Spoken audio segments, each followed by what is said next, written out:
북한 주일 예배로 인도해 주심에 감사를 드립니다.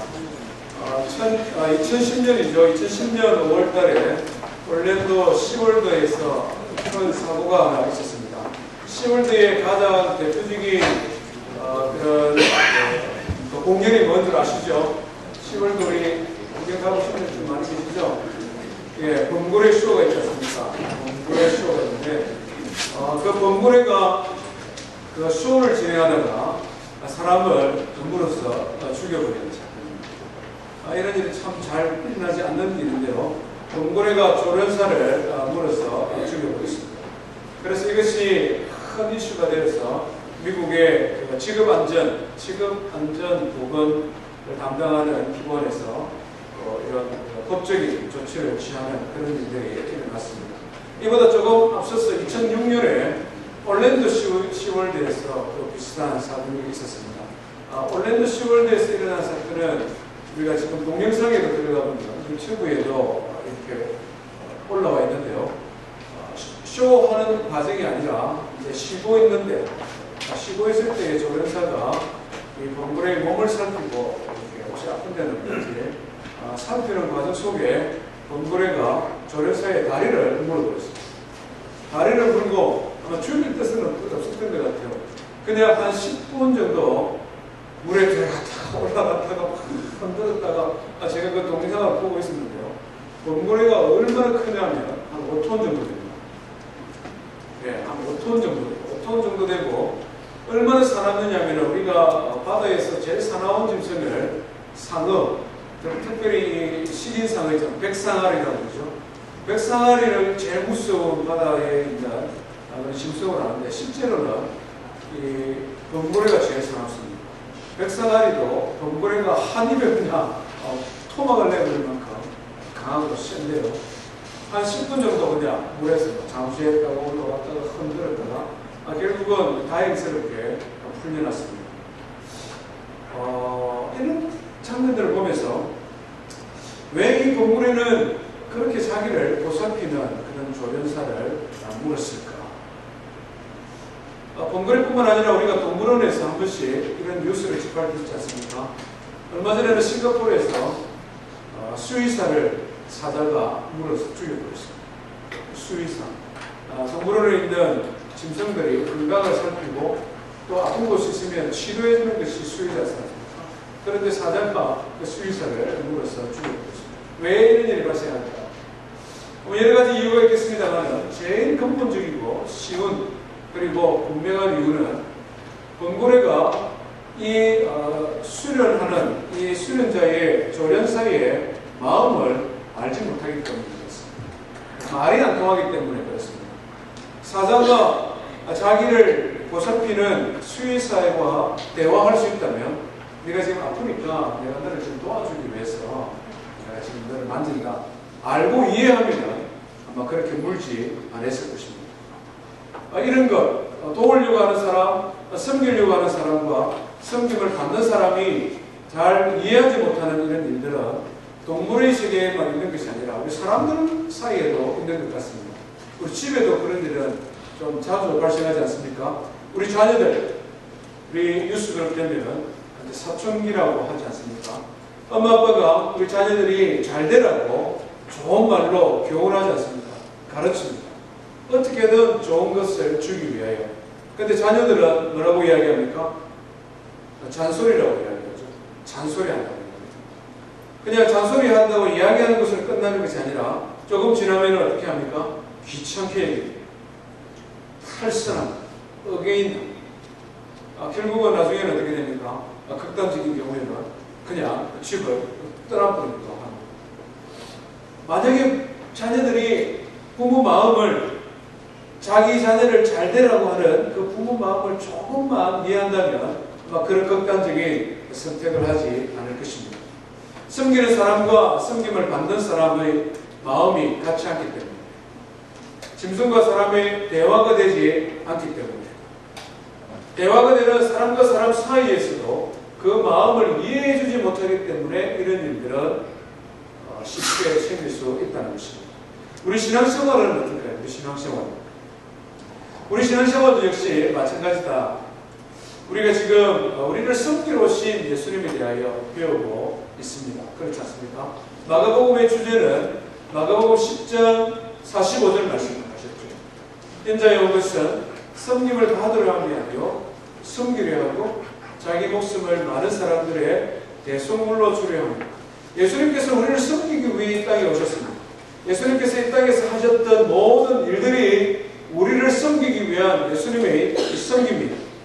그렇지만 이 세상에 살아가는 많은 사람들은 그 예수님의 섬김에 대하여 거부합니다. 부정합니다. 지금도 지구상의 70%에 되는 사람들은 예수님의 섬김에 대하여 알지를 못합니다. 알지 못할 뿐만 아니라 극단적으로 반대합니다. 하나님이신 그분이 인간의 몸을 입고 이 땅에 오신 것만 해도 기적인데 그분이 오셔서 우리 자신 한번 생각해 보십시오. 우리가 예수님의 섬김을 받을 만한 자격이 우리에게 얼마나 있습니까? 그런데 우리를 섬기기 위해서 오셨는데 그 섬김을 반대합니다. 거부합니다. 핍박하기까지 합니다. 나머지 한 30%는 사람들은 예수님을 믿는 사람입니다만은 예수님을 믿는 우리에게도 안타까움은 많이 있는 것 같습니다. 주님의 그 섬김을 100% 이해하지 못하고 받아들이지 못하기 때문에 그 주님의 섬김이 효과를 발휘하지 못하는 때가 얼마나 많습니다. 우리 주님께서는 우리를 내 마음을 100% 나한테 주기를 원하는데 우리는 마치 사춘기에 있는 어린아이 같고 또 더 나아가면은 그냥 조련사의 마음을 이해하지 못하는 그런 범고래 같아서 주님의 섬김을 10%도 5%도 받아들이지 못하는 그런 때가 우리에게 있다는 것입니다. 오늘 저는 마가복음 말씀 가운데 예수님께서 우리를 어떻게 섬기시는가, 예수님께서 섬기시는 방법은 무엇이고 또 우리가 기대하는 것은 무엇인가, 이것을 한번 생각해 보는 시간을 갖기를 원합니다. 우리 말씀을 한번 보십시다. 마가복음 1장 21절부터 28절 말씀까지 먼저 한번 읽겠습니다. 예수님께서 제자들과 사람들을 어떻게 섬기시는가, 우리 21절부터 28절까지 교독합니다. 그들이 가버나움에 들어가니라. 예수께서 곧 안식일에 회당에 들어가 가르치시매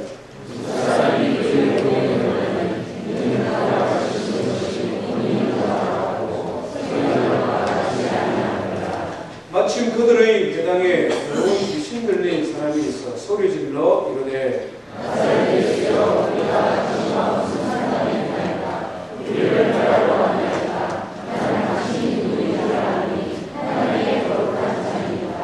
예수께서 꾸짖어 이르시되 잠잠하고 그 사람에게서 나오라 하시니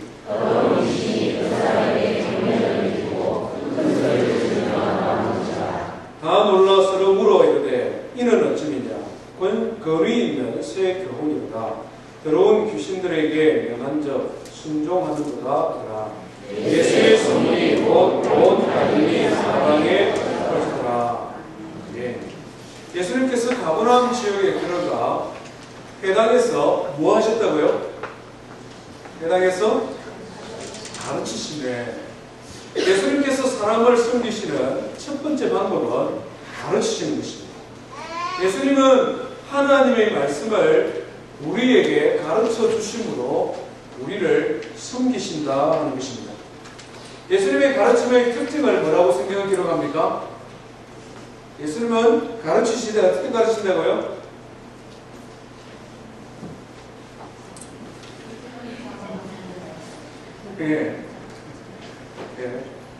성경을 읽었을 때에 생각해 가면서 읽으면 도움이 되겠죠.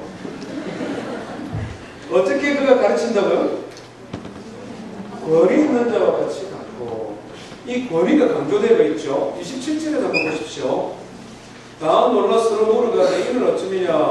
어떤 가르침이라고요? 권위 있는 새 교훈이다. 권위 있는 가르침. 예수님은 우리를 가르치시되 권위 있는 가르침으로 우리를 가르치신다. 우리가 70년대 이후를 살아가면서 권위에 대해서 굉장히 알레르기 반응을 우리는 많이 일으킵니다. 한국 사람들은 특별히. 왜냐하면 일제시대에 이런 침략을 받은 경험이 있기 때문에 권위 이러면 좋은 권위, 옳은 권위, 합당한 권위마저도 허물어뜨리려고 하는 그런 시대를 우리가 살아갑니다. 특별히 민주화가 너무나 급격히 진행되는 바람에 그냥 권위가 없는 시대를 살아가죠. 권위를 완전히 무시해버리는 그런 시대를 살아갑니다. 그런데 예수님께서는 사람들을 가르치시되 권위 있는 가르침으로 가르치십니다. 여기서 말하지만은 권위는 물론 목에 힘을 주고 아니면은 박사 학위를 그렇게 걸어놓고 나는 이래도 박사야 이런 형태는 물론 아닐 것입니다. 예수님의 권위를 바리새인들과 다르다 이렇게 표현하고 있습니다. 바리새인들이 그렇게 했거든요. 바리새인들은 어려서부터 율법을 공부를 많이 한 사람입니다. 율법 학교를 졸업한 사람들입니다. 가말리엘이라든지 힐렐이라든지 유명한 이런 율법사들이 추천서를 써주면 그 추천장을 가지고 어디든지 가서 말씀을 가르칠 수 있는 그런 공인된 사람들이었습니다. 그런데 그들은 정작 율법에 해박한 지식을 가지고 있었으나 그들의 가르침은 권위 있는 가르침도 아닐 뿐더러 백성들의 존경과 사랑도 많이 받지를 못했습니다. 무엇 때문에 그렇습니까? 그들의 가르침이 그들의 삶과 일치하지 않기 때문에 그들은 많은 말로 많은 지식으로 많은 것을 가르치지만 그것이 실제 하나님의 자녀들의 신앙과 삶에 영향력을 끼치지 못하기 때문에 그래서 예수님께서 이 바리새인과 서기관들에 대하여 뭐라고 말씀하셨습니까? 마태복음 23장에 보면은 화 있을진저 이 말은 저주를 받을 것이다 저주를 받을 것이다 이러면서 7번이나 화 있을진저 하며 바리새인과 서기관들에 말씀하시는데 제가 한 가지만 인용해 보면 그렇습니다. 화 있을진저 외식하는 서기관들과 바리새인들이여 너희가 박하와 회양과 근처의 11조를 들이대 율법의 더 정한 바 정의와 긍휼과 믿음은 버렸도다. 그러나 이것도 행하고 저것도 버리지 말아야 할지니라. 서기관들을 향하여 예수님께서 하시는 말씀이 화 있을진저 저주를 받아 마땅한 자들아 너희들은 외식한다. 거칠에만 겉만 분주리하게 겉만 거룩한 척 겉만 하나님을 섬기는 척 하지만 너희 마음속은 그렇지 못하다. 박하와 회양과 근처의 11조를 들으되 이것은 무슨 말이냐면은 저 들에 써 있는 채소들 우리를 말하면 부추 한 포기, 상추 하나, 갈릴리 호수에서 잡히는 물고기 한 마리도 11조 냈어 안 냈어? 내야 돼. 이거 안 내면 안 돼. 이렇게 사람들을 억압하지만 정작 의와 인과 신은 버렸다는 것입니다. 정작 사람들에게 가장 소중한 하나님의 공의를 버리고 사람들에게 필요한 하나님의 위로를 행하는 것은 버리고 하나님을 향한 진정한 믿음을 버린 자들아 외식하는 자들아. 가장 대표적인 증거가 회당에서 날마다 율법을 가르쳤는데 그 회당에 오늘 성경에 보니까 누가 같이 앉아 있습니까? 누가 같이 앉아 있습니까? 더러운 귀신 들린 자가 같이 있었다는 것입니다. 날마다 하나님의 말씀을 전하지만 더러운 귀신 들린 자 어떤 사람입니까? 인격이 파탄된 사람입니다. 귀신 들린 사람 본 적 있습니까? 인격이 파탄이 납니다. 정상적인 가정을 이루어갈 수가 없습니다. 정상적인 대인관계가 어렵습니다.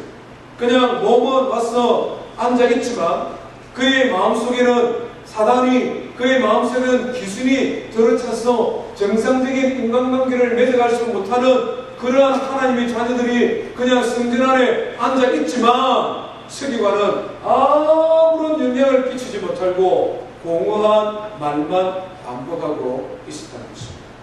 그런데 예수님은 어떻게 하셨다고요? 권위 있는 말씀을 가르치심에 더러운 귀신 들린 자가 그 예수님을 알아보고는 벌떡 일어나서 하는 말이 나사렛 예수여 당신과 우리가 무슨 상관이 있습니까? 오셨습니까? 아직 때가 이르지 아니하는데 우리를 결박하러 오셨습니까? 이 말은 아직 최후의 심판의 때가 이르지 아니하였는데 왜 예수님께서 벌써 오셔서 우리를 이렇게 힘들게 하십니까? 예수님께서 말씀하시기를 여러분 귀신아 그 자에게서 적감 나오더라. 우리 예수님께서는 하나님의 말씀으로 귀신 들린 자를 깨끗하게 해주셨습니다. 하나님의 말씀으로 사람에게 새로운 생명을 선물해 주셨습니다. 하나님의 말씀으로 그의 인생의 가장 큰 고민을 해결해 주고 있는 모습을 보여주고 있다는 것입니다. 예수님의 성김은 하나님의 말씀으로 사람의 인생을 변화시킵니다.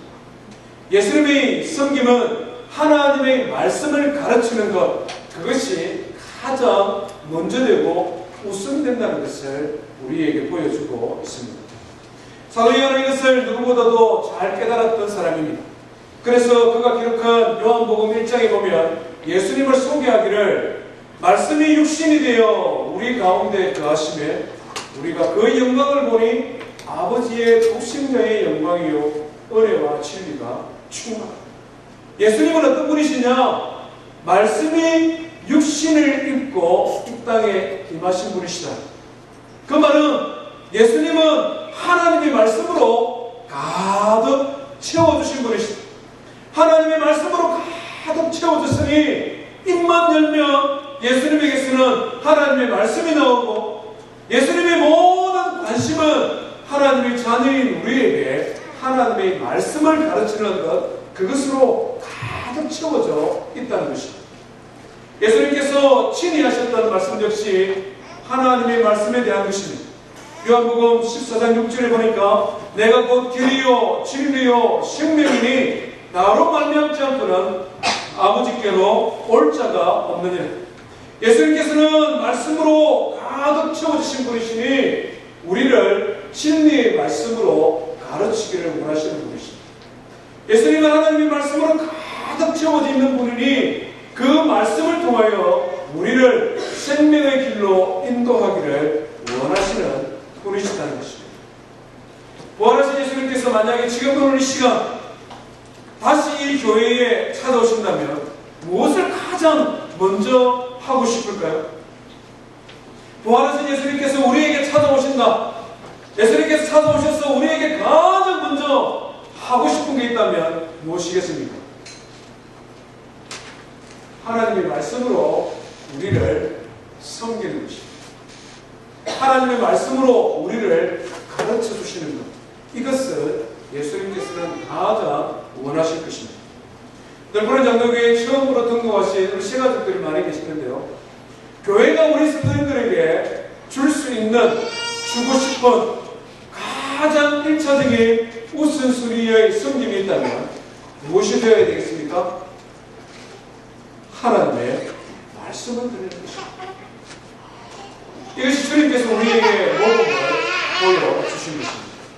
예수님께서는 하나님의 말씀으로 우리를 가르치시고 예수님께서는 하나님의 말씀으로 우리를 예수 그리스도를 닮은 그리스도인으로 세워가기를 원하시는데 우리가 기대하는 바가 하나님의 말씀은 저 멀리 있다면 우리는 하나님의 섬김을, 예수님의 섬김을 온전히 누릴 수 없다는 것입니다. 부활하신 예수님께서 우리를 어떻게 말씀으로 지금 이 시대에 우리를 가르칠 수 있습니까? 아니, 부활하신 예수님은 하늘나라 지금 가 계시는데 그분이 어떻게 말씀으로 우리를 지금도 가르칠 수 있을까요? 네? 성경 공부를 통하여, 네, 성경 공부를 통하여 하나님의 말씀을 전하는 이 시간 설교를 통하여 또 우리를 교훈하시겠죠. 하나님의 말씀을 대언하는 설교자를 통하여 하나님의 말씀을 가르치십니다. 우리가 목장에서 모여서 식사하고 교제하고 친하게 지내는 것도 좋지만 가장 우선은 뭐가 되어야 되겠습니까? 하나님의 말씀입니다. 하나님의 말씀이 중심이 되어야 된다는 것입니다. 교회에 시가족이 들어와서 교회를 정착하고 그래서 이곳에서 잘 살 수 있도록 학교 가는 것도 도와주고 병원 가는 것도 도와주고 또 집을 구하는 것도 도와주고 다 할 수 있지만 가장 우선되는 것이 뭐라고요? 가장 우선되는 것이 뭐라고요? 정신이 없으십니다. 지금 예수님 보여주시잖아요. 예수님께서 공생의 사역을 하시면서 제일 먼저 하시는 게 뭡니까? 제일 먼저 하시는 거예요. 제자들을 불러서 함께 사역하는 준비, 공생의 사역으로 지금 이제 레디하는 과정에 세례도 받으시고 광야에서 40일 기도도 하시고 사단에게 시험도 받으시고 제자들도 불렀습니다. 이것은 전부 다 레디 고 하고 난 다음에 제일 먼저 하는 게 뭡니까? 말씀으로 가르치십니다. 말씀으로 가르치십니다. 우리 시가족들에게 말씀을 드리고 싶습니다. 하나님의 말씀을 배우는 기회를 너무 오랫동안 거부하지 마십시오. 여러분들의 형편도 무시하고 삶의 우선순위도 무시하고 교회에서 막 지금 당장 해야겠다. 나는 큰일 납니다. 이렇게 하지 않잖아요. 우리가 그렇게 안 하거든요. 아주 조심스럽게 이사도 잘 하시고 또 애기 학교도 잘 보내고 또 직장도 잘 다니시고 지켜보고 기다립니다. 그러니까 마음속에는 하나님 말씀을 배워야 되는데 하나님 말씀을 가르쳐 드려야 되는데 이게 가득 차 있단 말입니다. 그 사실을 아시길 바랍니다. 그걸 아셔야 돼요. 그걸 자꾸 놓쳐버리면 우선순위를 자꾸 뒤로 밀려가면 1년 지나고 2년 지나고 3년 지나고 이렇게 들어가도 하나님의 말씀이 없는 거예요. 교회를 와서 사람들을 만나고 친구는 사귀고 봉고매 일당에 정착은 잘하고 잘 지내는 것까지는 좋은데 하나님 말씀이 없는 것입니다. 하나님 말씀이 없습니다. 예수님께서 지금 우리에게 가장 숨기고 싶은 것이 있는데 그것은 하나님의 말씀으로 우리를 가르치는 겁니다. 그래서 이 말씀을 배움으로 통해 하나님은 어떤 분이신지 우리가 어떻게 하나님을 닮아갈 수 있는지 하나님을 닮은 사람으로 어떻게 우리가 이 세상을 살아갈 것인지 그것을 하나님은 우리에게 가르쳐 주기를 원하시는 것입니다. 이것이 주님의 섬김을 100% 누리는 것입니다. 두 번째 우리가 주님이 우리를 어떻게 섬기시는지 한번 보십시다. 우리 29절 한번 보겠습니다. 29절부터 32절 말씀까지 한번 같이 읽습니다. 시작. 회당에서 나와 곧 야고보와 요한과 함께 시몬과 안드레의 집에 들어가시니 시몬의 장모가 열병으로 누워있는지라 사람들이 곧 그 여자에게 대하여 예수께 여쭤오되 나아가서 그 손을 잡아 일으키시니 10명이 따라가고 여자가 그들에게 수동더니라. 점으로 해질 때에 모든 병자와 귀신 들린 자를 예수께 데려오니. 예수님께서 우리를 섬기시는 첫 번째 방법은 말씀으로 우리를 섬기시는 것이고 두 번째 방법은 오늘 본문에 있는 것처럼 베드로의 장모의 열병을 고치는 것, 동네 사람들의 질병을 고치시는 것, 동네 사람들의 귀신 들린 것을 깨끗게 하시는 것. 질병으로 대표되어지는 인생의 어려움들, 인생의 문제를 해결하시는 분이 예수님이십니다. 예수님께서는 이 땅에 오셔서 많은 사역들을 하셨는데 가르치는 사역과 함께 치유의 사역, 아픔, 질병을 고치는 거나 마음을 고치는 거나 영혼을 고치는 거나 예수님은 지속적으로 이 인생의 문제를 해결하는 치유의 사역을 병행해 가셨음을 보게 됩니다. 왜 그렇습니까? 이 세상에 살아가는 인생, 젊은 사람이든 나이 많은 사람이든 많이 배운 사람이든 작게 배운 사람이든 부자든 가난한 사람이든 이 세상에 살아가는 모든 인생에 문제가 없는 사람이 없기 때문에 그렇습니다. 그렇지 않습니까? 그것이 경제적인 문제든 관계의 문제든 자녀의 문제든 건강의 문제든 이 세상에 살아가는, 이 세상에 발을 딛고 살아가는 사람들 중에 문제가 없는 사람이 아무도 없다는 것입니다. 끊임없이 문제가 반복되어지는 인생, 정도의 차이가 있으나 모든 인생은 고난을 가지고 있습니다. 그래서 이 세상에 많은 현자들이, 이 세상에 많이 배운 그런 지식을 가진 사람들이 우리 인생은 어떤 인생이냐? 고난의 인생이다, 고통의 인생이다, 그렇게 말을 하고 있지 않습니까? 설교를 준비하다가 인생은 고난의 바다다라고 말했던 이 부처 석가모니의 교훈에 대하여 말을 하는 것을 보게 되었습니다. 우리 한국에 지금 아주 대표적인 성녀들 가운데 아주 인기 있는, 그래서 책도 많이 쓰고 인터넷에서 활동도 많이 하는 성녀 가운데 법륜이라는 성녀가 한 분 있습니다. 답답하면 물어보세요 라는 책을 지었습니다. 법문 성녀의 정문적답, 정문적답이라면 인터넷에서 많이 뜹니다. 사람들이 질문을 했습니다. 아니, 부처님은 인생은 고해라고 했는데 세상에 보니까 고해가 아니거든요. 살만하단 말입니다. 인생은 즐거운 것도 많고 기쁜 것도 많고 요즘 같으면 난 너무 행복한데 왜 부처님은 인생은 고해라고 말했습니까? 질문을 던졌습니다. 그러니까 이 법륜 스님이 대답을 했습니다. 어떻게 대답하셨냐니까, 인생은 행복한 시절도 있고 기쁘고 즐거운 시절도 있지만 그것이 지속되어질 수 없고 그것이 나의 힘으로 통제할 수도 없고 결국은 고난이 더 많기 때문에 인생은 고해다, 이렇게 말했습니다. 하여튼 도를 터득하신 분은 말씀이 조금 묘해요. 그래서 그 다음에 예를 들어서 설명을 쭉 하시는데요. 정말 그렇구나, 이런 말씀들 좀 많이 하셨어요. 제가 몇 가지만 예를 들면, 청춘 남녀가 혼자 사니까 너무 외롭다는 거예요. 그래서 애인이 좀 있었으면 좋겠다. 그래서 애인이 생겼습니다. 연애를 하는데 얼마나 행복한 거예요. 인생의 새로운 들에 펴 있는 꽃 한 송이가 노래하는 거예요. 혼자 있을 때는 참 새들이 소리를 지르면 슬퍼서 우는 것 같으니 애인이 생기니까 기뻐서 노래하는 거 너무 좋아요. 그래서 결혼을 했습니다.